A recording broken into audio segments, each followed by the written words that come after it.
서로 축복하겠습니다. 당신은 약하지만 주님은 강하십니다. 베델로 올라갑시다. 할렐루야. 오늘은 이제 8차 특세의 네 번째 시간입니다. 오늘은 하나님은 하실 수 있다는 사실을 체험한 모세라는 제목으로 하나님의 말씀을 전하도록 하겠습니다. 우리는 모세가 떨기나무 불꽃 속에서 하나님의 음성을 들었다는 사실을 알고 있습니다. 그야말로 놀라운 체험입니다. 그런데 그러한 체험을 했음에도 불구하고 성경을 보면 모세가 하나님 앞에서 계속 주저하는 모습을 보여주고 있습니다. 오늘 주신 본문도 같은 맥락의 말씀이에요. 하나님께서 이 죽어버린 고목과도 같은 모세의 인생에 하늘의 불을 붙여주었지 않습니까? 그 불 기억하시죠? 불타버리는, 그래서 죄만 남기는 그런 불이 아닙니다. 불타오르는, 그것도 모세의 인생 마지막까지 계속해서 활활 타오르는 위대한 불이었습니다. 그 불은 하나님의 불이요, 하늘의 불이요, 또 성령의 불이요, 사명의 불입니다. 그런데 그 사명의 불을 받아든 모세가 자꾸 주저하고 있다는 것이죠.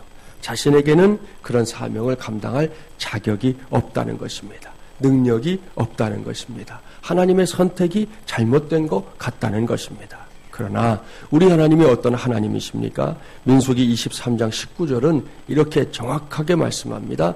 하나님은 사람이 아니시니 거짓말을 하지 않으시고 인생이 아니시니 후회가 없으시도다. 어찌 그 말씀하신 바를 행하지 않으시며 하신 말씀을 실행하지 않으시랴. 아멘. 할렐루야. 이분이 바로 오늘도 우리가 찾고 찾아야 할 우리의 아버지 하나님입니다.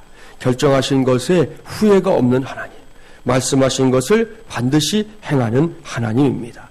모세는 이러한 하나님을 믿어야 했습니다. 그런데 오늘 본문을 보십시오. 모세가 여전히 주저하고 있습니다. 계속해서 말씀을 이제 읽어보면요, 모세가 상당한 이 투덜이였구나 하는 것을 알 수 있어요. 러시아의 문호 톨스토이의 글 중에 집 지은 사람의 잘못일까? 라는 글이 있습니다. 톨스토이가 어렸을 때 그의 집에는 매우 좋은 도자기들이 많았답니다. 아버지는 그 도자기들을 아끼며 소중히 여겼습니다. 톨스토이의 여동생은 그 도자기들 중에서도 가장 예쁜 것을 자기에게 달라고 오랫동안 아버지를 졸랐습니다. 그러나 아버지가 그것을 선뜻 딸에게 내줄 리가 없지 않습니까? 크리스마스가 다가오는 어느 날이었어요. 톨스토이의 여동생은 또다시 아버지에게 그 도자기를 달라고 강력히 졸라대기 시작했습니다. 눈물까지 주룩주룩 흘렸어요. 이쯤 되자 아버지는 딸을 향해서 그래, 네가 그렇게 좋아하는 것이니 그것을 가지렴 하고 그 귀한 도자기를 딸에게 주었습니다. 드디어 여동생이 그 도자기를 손에 꼭 움켜쥐었어요. 오빠에게 보여주면서 막 자랑도 하고 약도 올리면서 오빠 방으로 뛰어가기 시작했습니다. 그런데 오빠 방을 향해서 뛰던 여동생은 그만 문턱에 걸려서 넘어졌습니다. 그 순간 손에 들고 있던 그 도자기는 바닥에 떨어지면서 박살이 났어요. 여동생은 깨져서 산산조각난 도자기를 바라보면서 소리내어 울기 시작했는데요. 그러면서 뭐라고 했느냐? 이렇게 말했다는 거죠. 도대체 우리 집을 지은 사람이 누구예요? 누가 우리 집을 이렇게 지어서 저를 넘어지게 했단 말이에요? 하고 울더라는 거예요. 무슨 이야기입니까? 자기 잘못, 자기 실수를 탓하지 않고 그렇게 좋은 집을 지은 건축자를 탓하고 원망하고 있는 겁니다. 얼마나 어리석은 일입니까? 이 톨스토이가 이 여동생을 기억하면서 나중에는 건축자의 잘못일까라는 글을 한 편 더 썼습니다. 살다 보면 이렇게 무슨 일이든지 그냥 투덜거리고 불평하고 원망하기를 앞세우는 사람들을 만날 때가 있습니다. 여러분은 그런 사람들을 만나면 어떤 생각이 드시나요? 저의 경우에는 제일 먼저 마음이 답답해집니다.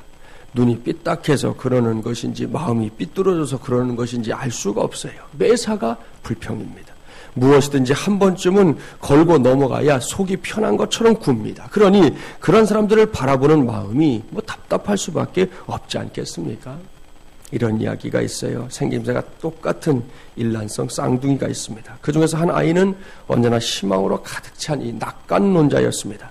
그 아이는 항상 이렇게 말했습니다. 모든 일이 잘 되어가고 있어. 그런데 다른 아이는 늘 슬프고 절망적인 비관론자입니다.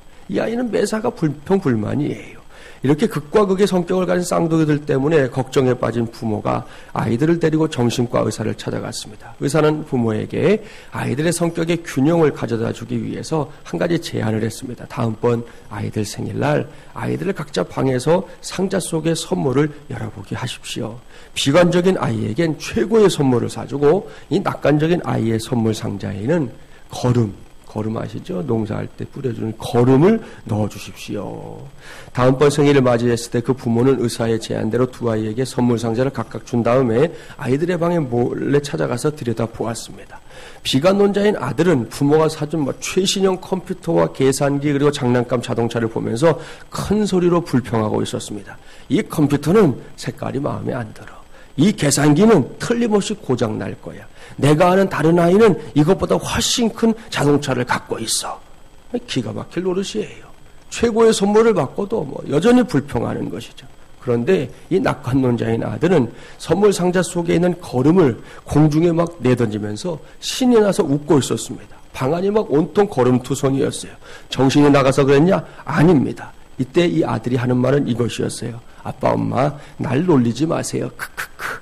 이렇게 많은 거름이 있다면 틀림없이 나를 위해 당나귀를 사오신 게 틀림없을 거예요. 맞지요? 이야, 신난다. 그러더라는 거예요.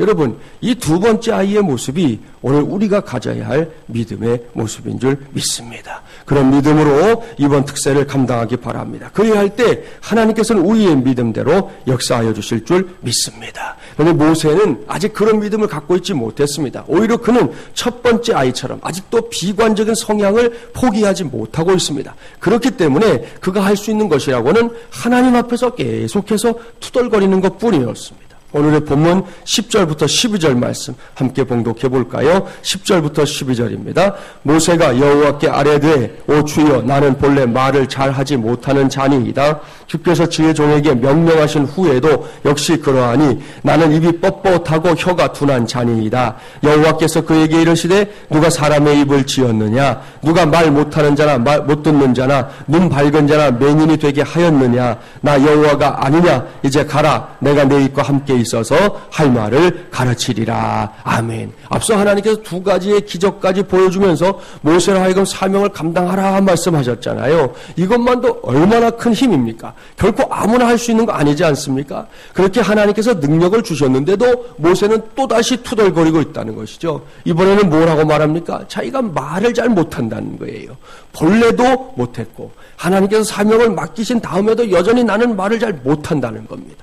모세는 그러한 자신에 대해서 묘사하기를 입이 뻣뻣하고 혀가 둔하기까지 하다 말하고 있습니다.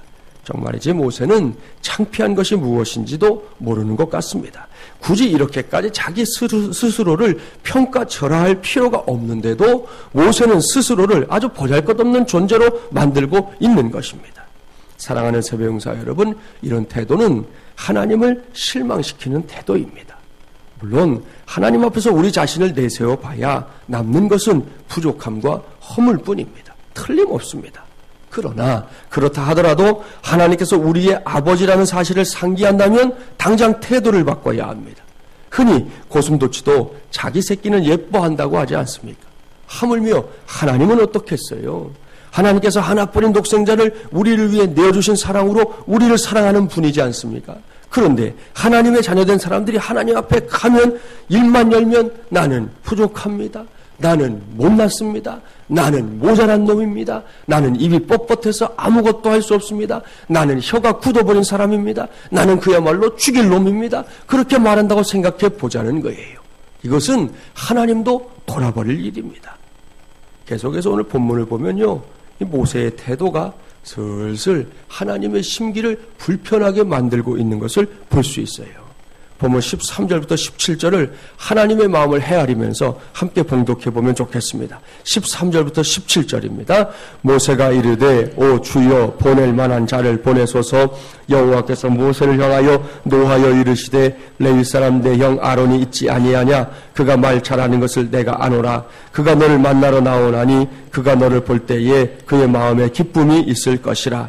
너는 그에게 말하고 그의 입에 할 말을 주라. 내가 내 입과 그의 입에 함께 있어서 너희들이 행할 일을 가르치리라. 그가 너를 대신하여 백성에게 말할 것이니 그는 내 입을 대신할 것이요 너는 그에게 하나님같이 되리라. 너는 이 지팡이를 손에 잡고 이것으로 이적을 행할지니라. 아멘. 사랑하는 새벽용사 여러분, 이 말씀을 잘 보세요. 하나님께서 이제는 좀 화가 나셨어요. 그도 그럴 만한 것이 모세가 이렇게 말하는 것이 어디 한두 번이어야지요. 하나님께서는 계속해서 모세야, 애굽에 가서 내 백성 구해내는 게 너 사명이다 라고 말씀하고 있는데 모세는 한사코 아니라고, 그것은 결코 내 몫이 아니라고 말하고 있으니 말씀하시는 하나님의 입장에서 얼마나 답답한 일입니까? 화가 날 만도 합니다. 그러니까 이런 분위기예요. 맨 처음에 하나님께서 모세를 만났을 때 너무 기뻐서 말씀하셨죠. 모세야, 내가 너를 택했다.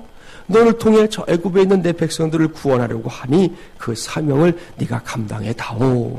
그런데 모세가 그것은 자신의 몫이 아니라고 대답하는 거예요. 그래서 하나님께서 이번에는 얼러주십니다. 모세야, 그러지 마라. 이 일은 분명히 네가 할 수 있는 일이야. 무엇보다 내가 함께 해주마. 하나님께서 이렇게 얼러주시는데도 모세가 여전히 아니라고 대꾸합니다. 이번에는 하나님께서 정색을 하는 거예요. 모세야, 내가 너와 함께 있어서 할 말도 가르쳐 줄 테니 걱정하지 말고 이 일을 감당하거라. 이번에도 모세는 보낼 만한 사람을 좀 딴 데 가서 알아보시죠. 그렇게 대꾸하잖아요.